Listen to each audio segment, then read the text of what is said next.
quando o amor vira controle. Narcisismo não é cuidado. Estamos de volta com essa série incrível e hoje nós vamos dar sequência falando sobre Ciclo do relacionamento narcisista. Ela é a Cleia. e ele é Josias. E hoje nós vamos dar continuidade a esse tema que é tão desafiador e tão importante. Hoje nós vamos falar sobre os ciclos.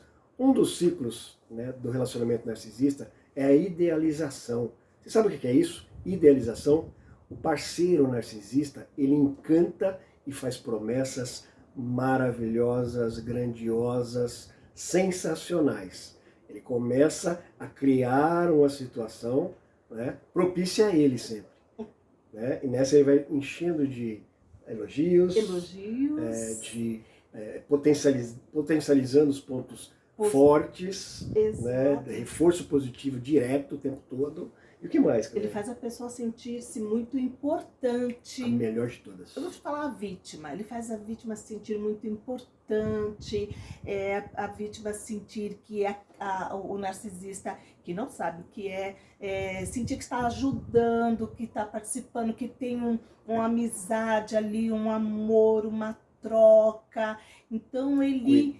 Cuidado, exatamente. Ele realmente, ele encanta. Totalmente. Essa é a primeira fase da idealização. Ele pinta uma imagem muito bem pintada. Ele cria um ambiente favorável. Ele vai criando essa teia que vai envolvendo a pessoa que está no relacionamento, nesse caso, a vítima. Mas não é só isso. E aí isso é um ciclo. Então ele começa com essa idealização, onde ele consegue envolver a vítima. Tipo assim... Quando a pessoa está começando a namorar, que promete um monte de coisa, por aí. Mas isso é muito mais sério, claro. E aí ele entra para uma outra fase do ciclo, que é a desvalorização. Então depois que conquistou, depois que o narcisista vê que a vítima está na palma das suas mãos, aí começa um outro ciclo. Ele já não precisa se esforçar tanto para conquistar, porque ele já conquistou. Então ele entra no período de mostrar que agora o dono da situação é ele.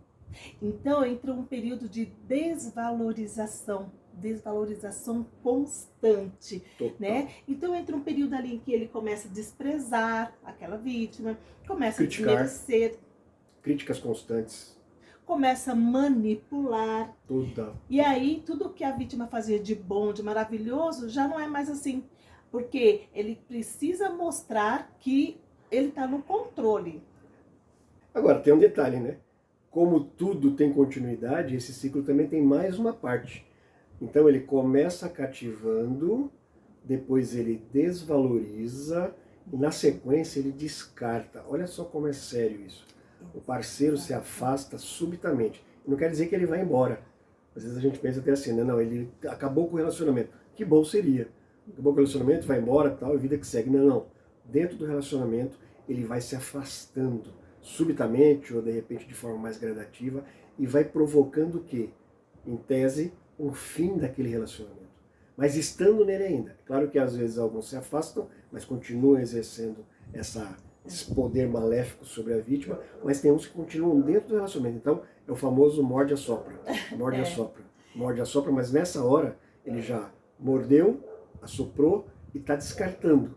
Então ele está fazendo com que aquela pessoa que foi totalmente tomada por aquele sentimento de cuidado, de amor, de afeto, de carinho, depois que teve esse sentimento transformado em críticas, em culpa, em desmerecimento, agora ele tem o quê? Descarte total.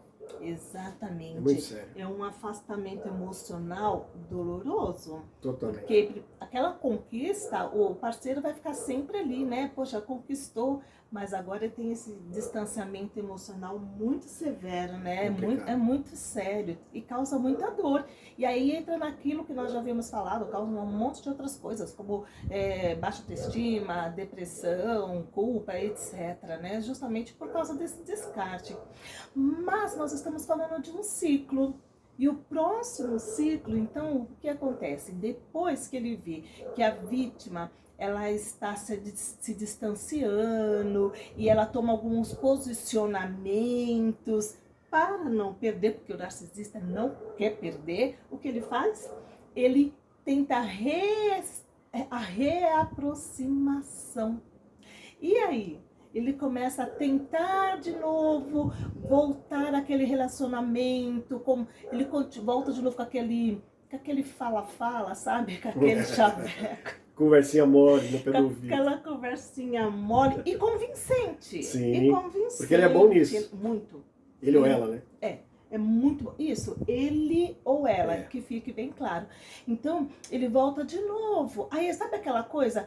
Pede, não vou fazer mais, não vou fazer mais. Aí é questão de tempo para estar fazendo do mesmo jeito, daquela mesma forma, e machucando, e oprimindo, e tomando controle da vítima, né? Então, ele reaproxima como se quisesse que tudo ficasse bem, mas é só porque ele vai voltar para o ciclo da reconquista, da idealização. E o curioso nisso, né, Clênia, é que nesse caso aí, ele não tenta reaproximação porque ele caiu na real e ele viu que ele ama a pessoa, ele ou ela, né, sempre lembrando disso. Não. É porque ele quer ter o controle de novo.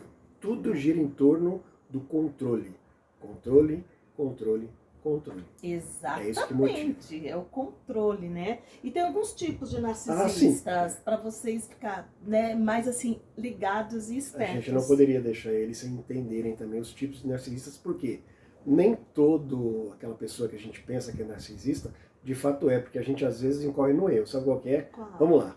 Existe um narcisista grandioso, o próprio nome já se autoexplica. Ele é aquele extrovertido, expansivo, arrogante, meio senhor de si. Para algumas pessoas parece aquela pessoa firme, né? Que tem convicção. Parece ela está sempre buscando status, está buscando admiração, está buscando afirmação. É aquela pessoa que quando ela chega num lugar, todo mundo percebe que ela está num lugar. Às vezes ela pode parecer uma pessoa atrativa, né? Você fala assim, poxa, essa pessoa tem personalidade. Então, esse muitas vezes é um narcisista grandioso. E tem também a outra característica, né, que é o narcisista vulnerável. Esse já é mais assim introvertido, aparentemente inseguro, que busca validação. Isso, totalmente o inverso. Que busca valorização emocional, sabe? Mas assim, através de uma manipulaçãozinha.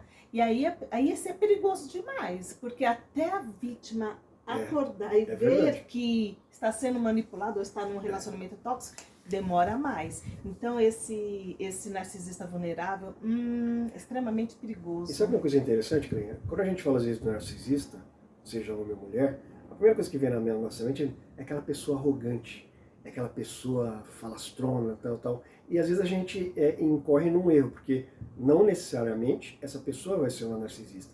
Por quê? Se tem um narcisista vulnerável, que é o que a Clênia falou agora, que é o introvertido, aquele que é quietinho, aquele que é inseguro. Então, nessa insegurança, ele está literalmente manipulando a outra pessoa. Porque às vezes a gente pensa que o narcisista é só aquele que impõe. Não. Às vezes é aquele que não impõe. Sutil, aquele né? que é inseguro, aquele que está buscando sempre uma validação do outro, né? Só que ele está fazendo tudo aquilo baseado numa manipulação. Porque o que ele quer, mais uma vez, é ter o controle da relação.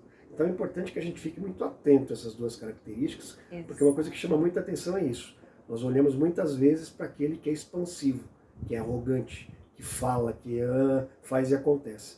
E às vezes o narcisista está escondido atrás daquele que é introvertido, quietinho, inseguro. É importante que a gente entenda porque esses dois tipos de narcisistas, eles causam danos assim tremendos no emocional das pessoas dentro do relacionamento. Exatamente. Ambos são altamente destrutivos. E nós precisamos pensar uma forma de como lidar com um parceiro narcisista. Porque tem que ter alguma solução, né? Como é que eu faço diante de tudo isso? Como que faz, gente? Não é fácil. Primeira coisa, não é fácil. Mas é possível? Sim. Possível. Então, a primeira coisa é estabelecer limites. Limites certos, limites firmes, limites claros entre você e o agressor. Grande desafio, hein, O Clênia? agressor que eu estou falando é o narcisista. Porque se você pensar que a pessoa está fragilizada, outra coisa também que é importante quando a gente fala de como lidar com esse parceiro narcisista, focar no autocuidado e na recuperação emocional também é um caminho necessário para você sair dessa situação. Mas tem mais ainda. Essa dica é importantíssima. Olha, essa aqui eu quero falar. Essa é a dica de ouro. Não tente mudar o narcisista. Não pense que você falando suave, falando mansinho, mostrando como ele está errado, isso vai dar ruim. Ele vai fingir que foi na sua. Lembra sempre da manipulação. Estamos indo para não chorar. É verdade. Porque é terrível. É terrível.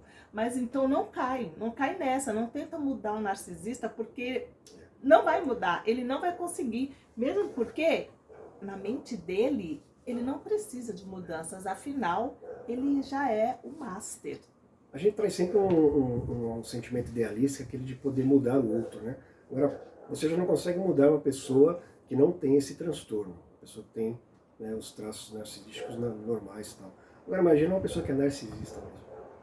Você não vai conseguir jamais, e vai se frustrar e vai ficar preso dentro desse ciclo. Agora, tem mais uma coisa, porque o que viabiliza todas essas práticas que a gente falou agora é buscar apoio em amigos, familiares e principalmente um apoio terapêutico.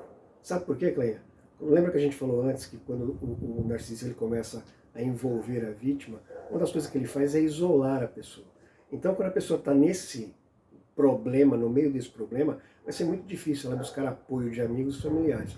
Agora, se ela buscar um apoio terapêutico, um acompanhamento terapêutico sério, competente, comprometido com o que faz, ela vai ter forças para ter o autocuidado, a regulação emocional dela, ela vai poder se aproximar dos amigos, dos parentes, e aí ela vai conseguir ter forças para poder fazer frente a esse relacionamento narcisista. Exatamente. E aí só assim ela vai poder considerar a possibilidade de se afastar desse relacionamento destrutivo. Se afastar emocionalmente ou fisicamente, aí é outra história. Sim. Mas aí sim ela vai conseguir então pensar sobre isso, pensar sobre esse afastamento, distanciamento, sobre criar estratégias melhor para lidar com toda essa situação. Que legal, amor. E aí, esse vídeo foi relevante para você? Se foi, curte aí, dá um joinha, compartilha com pessoas com quem você convive, pessoas que você gosta. Se foi relevante, faz isso, tá bom? E não termina aqui. Depois nós teremos mais, é ou não é, amor? Continua! Uau, continua! A gente volta. Próximo tema da semana que vem. Quer dar spoiler? Quero. Então manda. Mitos e verdades sobre o narcisista. Uau! Quer saber? Vem Eu com a quero. gente.